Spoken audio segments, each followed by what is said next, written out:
घर तोड़ने वाली देवरानी। विमला देवी के पति कुछ नहीं करते थे, लेकिन दो बेटे उसका हमेशा सहारा बने रहते।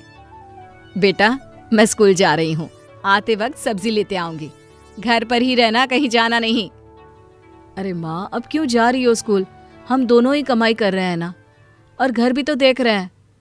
विमला मुस्कुराकर कहती है, अरे वो तेरे लिए लड़की देखने जा रही हूँ। क्या कहेंगे उनसे कि सास तो घर पर बैठी रोटी तोड़ती है बस।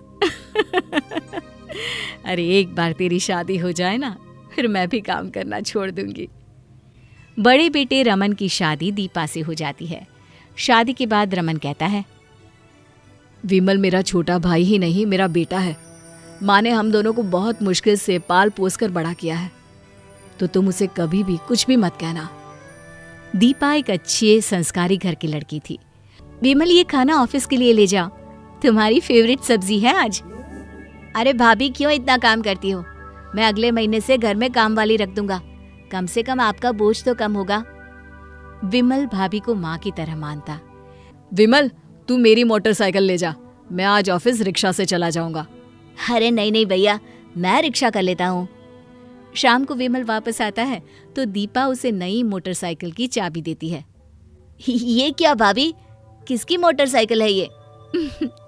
आपकी भैया, मैंने आपके लिए खरीदी है। कैसी लगी? बाहर खड़ी है, देखिए तो।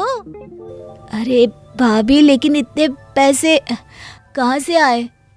दीपा कुछ नहीं बोलती, लेकिन विमल की नजर भाभी के हाथ में पड़ती है, जिसमें सिर्फ एक ही सोने की चूड़ी होती है।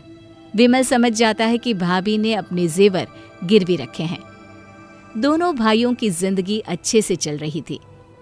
विमला भी दोनों को साथ देखकर बहुत खुश थी। लेकिन एक दिन, माँ जी, आपको विमल भैया की शादी के बारे में सोचना चाहिए। मैंने ऑफिस में लोन अप्लाई कर दिया है, मिल जाएगा तो मैं घर बनवा दूंगा।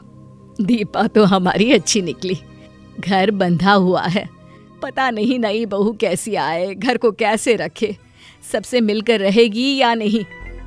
अरे कैसी बात कर रही हो माँ, जो भी नई बहू आएगी उसे कैसे रहना है वो तो हम लोग बताएंगे ना। और भाभी इतनी अच्छी है कि वो भाभी को देख कर ही सब कुछ सीख जाएगी।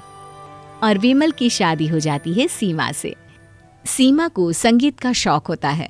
एक रोज, अरे क्या बात है सीमा बहू, दीपा बहू तो सारा दिन किचन में लगी होती है, तुम भी मदद किया करो ना उसकी। सीमा, जो व्यवहार में थोड़ी तेज होती है, अरे कैसी बात कर रही हो सासू माँ, पिछले हफ्ते जो कोफ्ते खाए थे मैंने ही तो बनाए थे, बताया नहीं था क्या भाभी ने?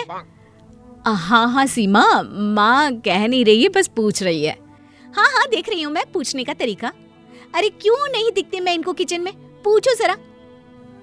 अरे सासू माँ, घर पर जब टिके तब दिखूंगी ना उनको। सास को सीमा की बात बुरी लगती है, लेकिन वो कुछ नहीं कहती।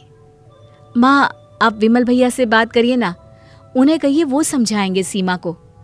हाँ दीपा, तू सही बोल रही है, हम तुम कुछ कहेंगे तो घर में कलेश होगा। सास छोटे बेटे से उसकी बीवी की बात कहती है, लेकिन ये क्या, मामला तो कुछ और ही निकलता है। माँ देख, बुरा न मानना, ये तो गलत है। माना भाभी काम करती है, लेकिन सीमा भी कम काम नहीं करती, वो उसका संगीत का रियाज होता है इसलिए। अब माँ, शादी हो जाने का मतलब किसी के सपने का मर जाना तो नहीं होता ना। माँ क्या कहती, समझ जाती है कि सीमा ने पहले से ही कान भर दिए हैं। फिर एक रोज, देखो दीपा, तुम दोनों वक्त का खाना बनाती हो, बच्चों को देखती हो और माँ का भी ख्याल रखती हो, थक जाती होगी, तुम सीमा को क्यों नहीं कहती काम करने के लिए?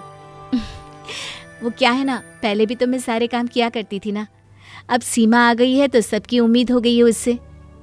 अच्छा देखो ठीक है, एक काम करते हैं, मैं माँ से बात करता हूँ, वो बड़ी हैं, कोई ना कोई उपाय निकालेंगी। बड़ा बेटा माँ के पास जाता है और सारी बात बताता है। बोल तो तू ठीक रहा है, 1 साल होने आया है शादी को, छोटे की सीमा अब नहीं समझेगी तो कब समझेगी। एक काम करती हूँ, दोनों में काम का बंटवारा कर देती हूँ, एक सुबह का खाना बनाएगी, एक शाम का। सास दोनों बहुओं को बुलाकर सारी बात बताती है। सीमा झट से बोलती है, मैं शाम का बना दिया करूंगी, क्यों भाभी, ठीक है ना? हाँ हाँ, क्यों नहीं, ठीक है, मैं शाम को बच्चों को पढ़ा दिया करूंगी। लेकिन ये क्या, दीपा सुबह का नाश्ता, दिन का खाना, शाम की चाय, नाश्ता सब बनाती और चालाक सीमा सिर्फ रात का खाना बनाकर सो जाती। क्या करे दीपा, ये लड़की तो बिल्कुल घर छोड़कर नहीं रख सकती। कोई बात नहीं माँ, सुधर जाएगी, अभी छोटी है ना। घर ठीक ही चल रहा था, लेकिन एक दिन, भाभी, मैंने कभी ये नहीं सोचा था कि आप ऐसा करेंगी। अरे सीमा जैसी भी है, मेरी बीवी है, उसे जान से मारने की कोशिश की आपने, क्यों? दीपा तो परेशान हो जाती है। उसे समझ में नहीं आता कि उसने ऐसा क्या कर दिया है, लेकिन विमल का गुस्सा शांत होने का नाम ही नहीं ले रहा था। अरे क्या बोल रहे हो विमल, भाभी पर ऐसे इल्जाम लगा रहे हो? क्या तुम दीपा को नहीं जानते? तो क्या सीमा झूठ बोलेगी? माँ, भाभी के साड़ी के पल्लू के कपड़े में ये देखो, जादू टोने का सामान बंधा मिला है और साथ में सीमा की फोटो। विमल, मैंने कुछ नहीं किया। हाँ, ये साड़ी का पल्लू तो मेरा ही है, लेकिन मैं ऐसा क्यों करूंगी? प्रॉपर्टी भाभी, प्रॉपर्टी। सारा घर खुद हड़प कर रखना चाहती है ना, क्यों? लेकिन समझ लो भाभी, घर का पूरा आधा हिस्सा मेरा है, मेरा। विमल, जिस कमरे में तू रह रहा है ना, वो रमन ने अपनी कमाई से बनाया है। ऊपर से लोन भी चुका रहे हैं वो लोग। जिस गाड़ी में घूम रहा है, वो तेरी भाभी ने जेवर गिरवी रखकर तेरे लिए ली थी। लेकिन तुझे तो ये सब याद नहीं आएगा ना। तू एक काम कर, अलग हो जा। सास दोनों बेटों को अलग कर देती है, लेकिन अलग होने के बाद एक रात, लग रहा है विमल के घर में कोई परेशानी है। देखो तो कितनी जोर जोर से चिल्लाने की आवाज आ रही है। हाँ माँ, चलिए ना देख लेते हैं, भाई ही तो है। सब विमल के पोषण में जाते हैं जहाँ। माँ, ये औरत झूठी थी, भाभी ने कुछ नहीं किया। सीमा, तुमने ये क्यों किया? मैंने क्या बिगाड़ा था तुम्हारा? क्या नहीं बिगाड़ा? जिसे देखो आपकी तारीफ करता रहता था। मैं भी तो बहू थी, लेकिन हर कोई दीपा दीपा दीपा करता रहता था। तो तुझे उसे देखकर सीखना चाहिए था ना, लेकिन नहीं, तूने तो घटिया गेम खेला घर तोड़ने का। मुझे माफ कर दो भाभी, मैं आप लोगों के साथ ही खुश हूँ। एक ही शर्त से मैं इसे घर के अंदर लूंगी, ये कायदे से रहेगी और हाँ, घर का सारा काम करने में दीपा की मदद करेगी। और मैं मना कर दूं तो समझो मैं तुम्हारे साथ नहीं रह पाऊंगा, ठीक है? सीमा को तो ये सुनकर धक्का ही लग जाता है। नहीं नहीं, मैं भी साथ रहूंगी। हाँ, सारा काम करूंगी। गलती हो गई, माफ कर दीजिए मुझे।